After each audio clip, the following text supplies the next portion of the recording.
रमेश एक साधारण नौकरी करने वाला इंसान था। सुबह उठते ही उसे मीठी चाय चाहिए होती, साथ में बिस्किट। ऑफिस में काम का दबाव इतना रहता कि वो जल्दी जल्दी बाहर का खाना खा लेता। रात को घर लौटते लौटते देर हो जाती और फिर मिठाई या कोल्ड ड्रिंक के बिना उसका दिन पूरा नहीं होता था। धीरे धीरे उसकी जिंदगी सिर्फ काम और तनाव तक सीमित हो गई। बॉस की डांट, ईएमआई की चिंता, परिवार की जिम्मेदारियां, नींद की कमी, भविष्य का डर, उसका मन हमेशा तनाव में रहने लगा। लेकिन रमेश को यह नहीं पता था कि उसके शरीर के अंदर भी एक लड़ाई शुरू हो चुकी है। जब इंसान लगातार स्ट्रेस में रहता है, तब शरीर स्ट्रेस हार्मोन्स रिलीज करता है, मुख्य रूप से कोर्टिसोल और एड्रेनलिन। इन हार्मोन्स का काम शरीर को डेंजर के समय तैयार करना होता है। पुराने समय में जब इंसान जंगल में खतरे का सामना करता था, तब यही हार्मोन्स उसे भागने या लड़ने की ताकत देते थे।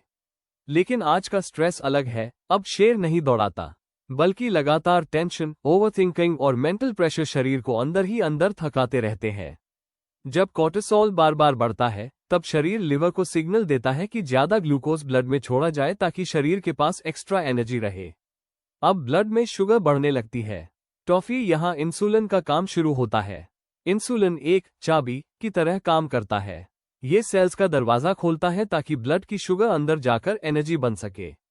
लेकिन जब रोज रोज ज्यादा शुगर, जंक फूड, स्ट्रेस और खराब लाइफस्टाइल चलता रहता है, तो सेल्स धीरे धीरे इंसुलिन की बात सुनना कम कर देते हैं। इसे कहते हैं इंसुलिन रेजिस्टेंस, यानी इंसुलिन दरवाजा खटखटाता रहता है, लेकिन सेल्स जवाब देना कम कर देते हैं। अब शुगर ब्लड में ही जमा होने लगती है। शुरुआत में शरीर इसे संभालने की कोशिश करता है, पैंक्रियास और ज्यादा इंसुलिन बनाने लगता है। लेकिन लगातार प्रेशर के कारण एक समय बाद पैंक्रियास भी थकने लगता है और फिर धीरे धीरे डायबिटीज शुरू हो जाती है। रमेश के साथ भी यही हुआ। पहले उसे सिर्फ थकान महसूस होती थी, फिर बार बार प्यास लगने लगी, रात में कई बार वॉशरूम जाना पड़ता, काम में ध्यान कम होने लगा, छोटे घाव भी देर से भरने लगे। लेकिन वो इन संकेतों को नजरअंदाज करता रहा। एक दिन ऑफिस में प्रेजेंटेशन देते समय अचानक उसकी आंखों के आगे अंधेरा छाने लगा और वो चक्कर खाकर बैठ गया। जब जांच हुई, तब पता चला कि उसकी ब्लड शुगर बहुत ज्यादा बढ़ चुकी थी। डॉक्टर ने शांत स्वर में कहा, बीमारी एक दिन में नहीं आए, यह आपकी रोज की आदतों का धीरे धीरे बना हुआ परिणाम है। उस दिन पहली बार रमेश को समझ आया कि स्ट्रेस सिर्फ मन को नहीं, शरीर को भी बीमार कर सकता है। उसने छोटे छोटे बदलाव शुरू किए। सुबह वॉक, डीप ब्रीदिंग, मीठा कम, समय पर सोना, परिवार के साथ समय बिताना, मोबाइल और लेट नाइट वर्क कम करना।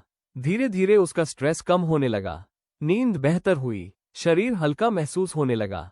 कुछ महीनों बाद रिपोर्ट्स पहले से काफी बेहतर थीं। इस कहानी की सीख, डायबिटीज केवल शुगर खाने से नहीं होती। ये स्ट्रेस, इमोशंस, खराब नींद, अनहेल्थी फूड और लगातार बिगड़ती लाइफस्टाइल का मिला जुला परिणाम हो सकती है। शरीर हमेशा पहले संकेत देता है, जरूरत है उन्हें समय रहते सुनने की। अगर आपको ये वीडियो पसंद आया हो, तो कृपया हमारे चैनल को सब्सक्राइब जरूर करें और बेल आइकॉन दबाना न भूलें, ताकि आने वाली हर नई वीडियो की जानकारी आपको सबसे पहले मिल सके। आपका एक सब्सक्राइब हमें और बेहतर कंटेंट बनाने की प्रेरणा देता है।